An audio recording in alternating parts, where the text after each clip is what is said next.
The Echo Chamber, brought to you by The Holmes Report and produced by the international broadcast specialist Marketeers. Sponsored by the Bullet Group, putting you in tomorrow's conversations today.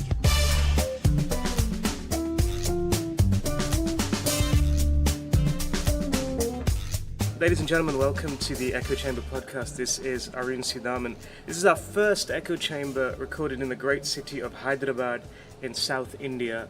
I'm here for the Praxis conference and I'm joined by Sree Srinivasan, who is possibly the first time we've had two South Indians on the Echo Chamber.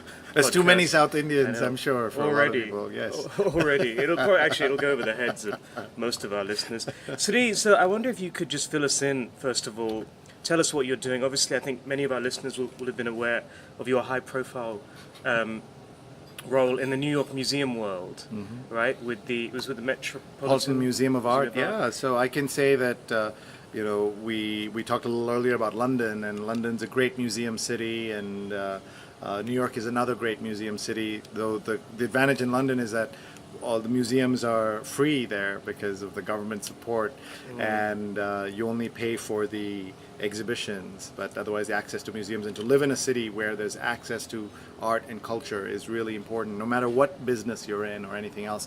So my background was I was a professor of journalism and digital media at Columbia for 20 years, and then I became the first chief digital officer of Columbia University, thinking about the future of education, which is undergoing a minor crisis in some ways, and a crisis of confidence and a crisis of opportunity.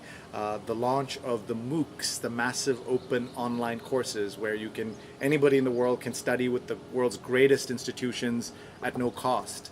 I think is a massive opportunity, but also lots of worries and problems with that. I met a guy who your audience should know named Sebastian Thrun, Thrun, who's German, who was a Stanford professor, and he was involved in helping create multiple things, but the two things he talks a lot about one is the creation of the driverless car, and also the free education. And he put those together, and he says more people are worried about free education than they're worried about the driverless car, and that tells you something about the economics of the world and the way things work. Yeah. And then I had an opportunity to be the chief digital officer of the Metropolitan Museum, and it was a chance for me to think about the future of culture, and there was an educational component of that as well. And while I was at the Met, I ran a 70-person digital team thinking about the transformation. How do you make a 150-year-old organization relevant in the smartphone age? How do you get millennials and younger people to care about the arts? And that's something that I really enjoyed working on, until one day I was brought in and told I'm leaving the Met, and I thought I was leaving for a meeting, and instead I was leaving for good. I was not. I was in such shock. I said, I'll work for free. I love this job. I'll raise my own salary. Please let me stay. And there's no such thing. You gotta, either you get paid or you don't. And so I was asked to leave. I went on Facebook and I told people that I've lost my job. Tell me what to do next.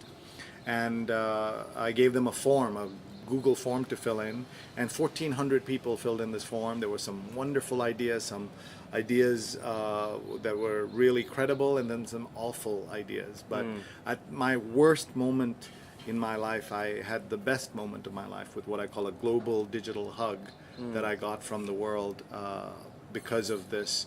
And I learned a lot about myself, but I also learned that we live in a world where talking about setbacks is not what we're used to. If you go on Facebook, you go on Instagram, everyone's having a fabulous life, better than you, and they kind of curate this perfected version of themselves on social, and when in fact life is messy, and you don't talk about that mess. And so it was fascinating to live through that process. Okay. And so since then, what have you been up to? So then I got a job as the chief digital officer of New York City, and that's a job I love, kind of thinking about the future of cities. And it was at a moment when Donald Trump had taken over the United States and the world, and cities like New York became part of the resistance in the sense that resistance in the best way, that in many cases, the Trump administration is doing not just less ideal decision making, they're picking the worst of any three options that they get, or even worse than you think. And for those people who don't live in the US, you have a sense of his bluster on TV and the things he's saying and all of that. But in reality, the long-term permanent damage he's doing to the kind of societal fabric, people don't even understand. Even people in America don't understand, because, and there's a saying that we have, like, look at what he's doing instead of looking at what he's saying. And what he's doing is even worse. You know that what he's saying is bad, but what he's doing is even worse. So anyway, so it was fascinating to be in City Hall in New York at the time. It was at the same time that we saw the rise in London of of Mayor Sadiq Khan, and that was really exciting to see. At a time of great anti-Muslim rhetoric, to have a Muslim immigrant son be in charge of another great city in the world. So anyway, so I was doing all that when I got reorged from there, and you know, they say adversity builds character, and I lost 2 jobs in 12 months. So my character is amazing now. Wow. We've only met now, so you have no idea how much better my character is today. And so I've made it my mission to help people, to share my story, and not to be blindsided the way I was, where you can hit every goal, you can be terrific at your work, and you could still be asked to move on. Yeah. That's the way the world is, and it's really unfortunate. Yeah. So during your session yesterday, you were talking about you're providing a lot of advice and insight into social media for people, which I found really interesting. I sometimes feel in this kind of media bubble, people are very familiar with digital, and they're at quite an advanced level, perhaps. With your jobs for the Met and New York City, what did you learn about how people use digital and social media that surprised you? I think the biggest surprise for me is that people are not looking out for themselves. I compare it to the airline business, right? Or the airlines. When you're in a plane, they tell you if the oxygen mask falls, to do exactly the opposite of your instinct. If the oxygen mask comes, you want to give it to your kid, you want to give it to the old lady sitting next to you, you want to give it to the grandpa who is your neighbor, right? Because you want to help them instead of helping yourself. And what does the pilot tell you? Put it on yourself first, right? And that's not the instinct we have. And that's also what we do in the corporate world. We are really good at working for our companies and bolstering their social and digital, and I mean, of course, that's what we're being paid for, but we don't take care of ourselves. And loyalty in companies only goes in one direction, from the employee to the employer. No matter how good you are or anything else, in the end, they have to look out for themselves, right? And so I am surprised how little people pay attention to their own social media, their own brand and reputation. And in this new world we're in, you have to do that. I grew up in a world where I'm not a digital native. I had to learn all of this stuff. I'm almost 50 years old, and I got to see from others that they are all focused on helping their companies, which they should. I mean, of course they should, but they should also look out for themselves, because in this new world there are going to be times when I'm hiring somebody, everything else being equal, I'm going to hire the person who has his own audience or her own audience to bring to the table, because that's something that's good for my work, right? So that's saying all things are being equal. If they're not equal, I'd of course hire the better writer, the better communicator, the smarter person, all of that. But all things being equal, that's where I would look at. And so I encourage people to be more involved and interested in digital. There's this idea that young people know all the digital stuff, and they do know. They know the buttons to push, and they know how to get things going, but they don't understand the history, the context, the background, why you're doing this. They know how to do it. And I make a push to get people, or everyone, to learn together, because there's a lot to learn. Yeah, but you say that you'd hire someone with the social media audience, but what if it's the wrong kind of social media presence they have? Does that happen as well? Oh, of course. People have, you can, when I'm hiring or helping brands hire, because I do a lot of that in my work, I very easily can look at someone's feed for just 10 days worth of posts and I can tell you about his judgment. I can tell you about her network. I can tell you about sense of humor. I can tell you almost to a point that's absolutely right. Would they be a good colleague or not? Wow. Because the life you project on social and digital tells me something about you. Yeah. And there are absolutely people with bad audiences online. Just because, so it's not about the raw numbers either, right? It's about having influential people follow you, connecting with people who can help in the industry you're in. So, for example, if I'm helping a food brand, I want to hire somebody who knows something about food. Yeah. I certainly don't want to hire somebody who knows only shoes. I mean, there may be a connection there, but you want to think about the right audience, and that's also a good point to make to your audience. Sure. So one of the things you touched on yesterday was on the kind of metrics, perhaps, that people use to measure social media success. Let's say, and it's a big question in the corporate world, because there's a lot of kind of spurious metrics. Some people call them vanity metrics. So you yourself said you got thousands of impressions for a post and it only resulted in one extra follower. 185,000 hundreds of thousands. impression. Wow. And one new follower. That's quite impressive. So what's your advice to companies that are maybe infatuated with follower counts and video views? Yeah, well, everybody, it's because we know so little about the space. So you jump onto the lowest common, easiest to understand number. And when it says views, this reminds me of the early days of the internet, when they had a measure called hits onto a website. Oh, yeah. And you could, as people did, sit around just hitting refresh on their own browser just to raise that number, because it was kind of mesmerizing to see this count go up. If you worked on a television program, you really didn't know how many people were watching. You had some vague ratings number, or if you write for a magazine, you have the total audience circulation, and so you think everybody's read that. So if you write for Time magazine, you think 1 million people have read your story, when in fact very few people have read the story, even though they're paying for Time magazine. But now we live in a world where we have this actual numbers, and the problem is we think these numbers are as good as the old numbers, and they're not, because there are a lot of what I consider to be wrong, incorrect, and misguided numbers.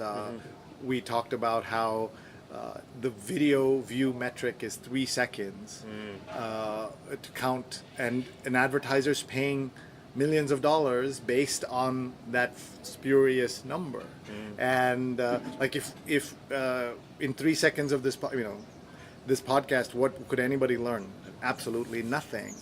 But if you're an advertiser and this was a video podcast, after the first 3 seconds, they owe you money, right? So that's an example. The follower count is another number that's a problem, because we all think that the number of followers we have is some sign of how good we are in the world, or how good someone else is.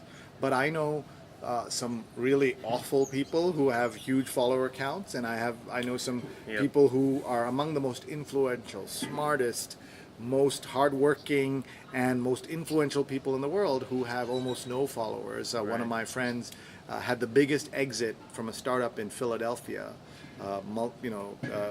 very large, $1.5 billion plus exit, and he has at that time he had less than 1,000 followers. So somebody looking at his thing will say, oh, this guy is not important, where there might be a stand-up comic in Philadelphia who has 100 times his followers.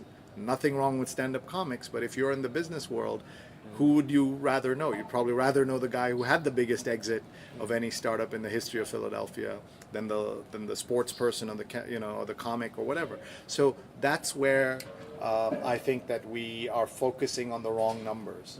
What numbers should we be focusing on? So the numbers should be looking at things like influential people following us. There's a tool I like to talk about called Twiangulate. It's like triangulate with a twa at the front. And what it does is it allows you to get a sense of who your top 100 followers are and who their followers. So I like to say that it's not who follows you that matters, it's who follows you that matters. Meaning the influence comes from not your own audience, but whose audience you have access to. So that's one of the things I look at in terms of videos. I like to look at engagement, how many reactions, how many responses, how many shares, how many comments. Those are things that show you the meaningful interaction rather than the fleeting, just barely connecting numbers that we see a lot of also. Yeah. Okay. One of the things you said yesterday is that LinkedIn is underappreciated. I believe it is. Everybody thinks it's a job hunting tool.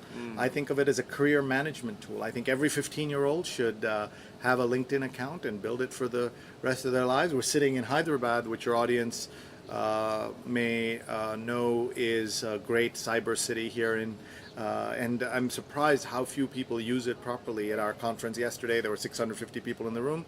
Maybe 10 people felt confident about LinkedIn. You asked the same thing about Twitter or Facebook or email or WhatsApp, hundreds of hands would go up. And why is this gap there when LinkedIn is the most underappreciated, most relevant, most useful tool for corporate executives, but they don't use it because they think it's for job hunting. And when it's really, I mean, it is for job hunting, but it's for much more than that. And people think that I'm the biggest advocate for LinkedIn. I'm not even the biggest Indian advocate for LinkedIn because a guy named Satya Nadella, who is CEO, as you know, of Microsoft, also from Hyderabad. and from Hyderabad Public School, he paid $26 billion for it. So he's the real advocate. All I'm asking you is to use it. He's putting his money where his mouth is, and he paid $26 billion for that. To give you a comparison, Zuckerberg paid $1 billion for Instagram and $19 billion for WhatsApp, and he's paid even more than that. And I think there's so much potential there, and that they need to keep getting better, and people need to start using it more. Okay. CEOs on social media, what's your advice to them, and what's the common pitfalls you think that they encounter? I think CEOs are caught in a strange world now. They have to be really good at their jobs. They have to produce quarterly results or daily results, and on top of that, be a thought leader and be participating in the world. And I think they've been kind of being a CEO has been ruined in part by people like Richard Branson and others who have this kind of very glamorous, high-profile life with millions of followers and all that, and so it can be frustrating for CEOs. One of my favorite clients is a guy who's a Middle Eastern CEO who is ashamed that he doesn't know these tools. And so every 3 weeks we have a conference call where we work on his LinkedIn. But he doesn't want his staff to know. He doesn't even put it in his calendar or his diary or anything. And we meet on a Saturday. We do the calls on a Saturday, which is in the Middle East Sunday. And I feel like we're having an affair because nobody can know that we're doing this. And we look over his LinkedIn. What did you do well this week? What did you not do well? How can I help you? That kind of thing. So it captures the problem that CEOs have, that they want to be good at this, but the obvious CEOs who are out there are so far ahead that they feel like there's no point doing it, when in fact there's a lot of reasons to participate in LinkedIn and Twitter and all of that stuff when you can. But don't be the whiny version of you. A lot of CEOs online are just like whining. I had a bad flight, my train is stuck, my lunch was terrible. A lot of first world problems. And what I would want to see if I were CEO is insights, talking about your own industry, not just about yourself, like my company is the best. Talk about the industry. I like to say that Facebook and Twitter and Instagram, Facebook and Instagram really are about kind of showing off your life, that you have this perfect version of your life. Everyone's doing this great thing, but on LinkedIn you can show off your expertise. On Twitter you can show off your expertise, and people love that. So can we, as senior executives, think about being better at this, and not just saying my comms department's going to do this. You have a role to play. For all the problems Donald Trump has, he's the CEO who was using Twitter, and he used it all the way to the White House. And he understood it better than the CEOs of the social media companies who didn't understand. So Zuckerberg apologized in Congress that he didn't see what was coming, whereas the person who made it happen certainly saw it and he wrote it. In fact, one of the things you said yesterday was in relation to fake news. Social media companies did not understand social media.